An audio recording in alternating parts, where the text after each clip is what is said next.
Spine back into the wall. So try here to hold your ribs back onto the wall and have your head back onto the wall as well. That's it. And then from there, slowly start to bring the arms forward, maintaining your ribs, your head, your shoulders, your tail. Come up as far as you can without selling at your spine. And then the arms come forward and down again. So just have a go of about 4 or 5. So what I want you to think about here is when you pick the washing on the line, when you pick something up into that high cupboard, do we use our arm range or do we use our backs? And I tell you what, it's probably not because you don't have it. You know, you all have the shoulder range there to move, but it's just that it's easier to sell this out. That's really easy to do.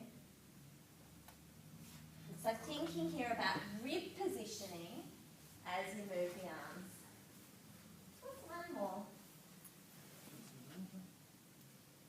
And actually, I feel a really good stretch in my upper back when I do that. Okay, so come back to you sitting and let's just sort of tie all of this in together, please. So come back to sitting.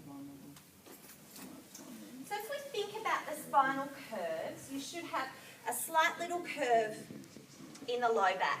So with your little rocks, find a position there with the sit bones dropping and a very subtle curve in that low back. So just think about that as you sit there. We sort of build the spine up like building blocks. On top of that, the back ribs should be back behind you as though they were pressing into the wall or in contact with the mat. So the ribs are almost fanning backwards.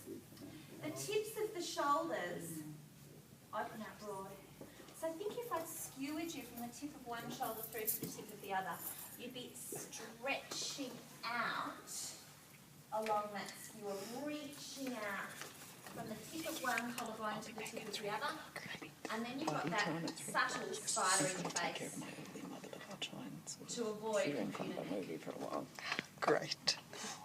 And hold. Thanks, Alison. Speak to you soon. Hold it there. And just go again. So it's just a nice, have another little go, nice way to set your posture. To break it down and think of it stage by stage. So go through it again. Address the way you sit through your pelvis. And that's, you know, a lot of chairs have that back support in your low back to prevent us from slumping back into it.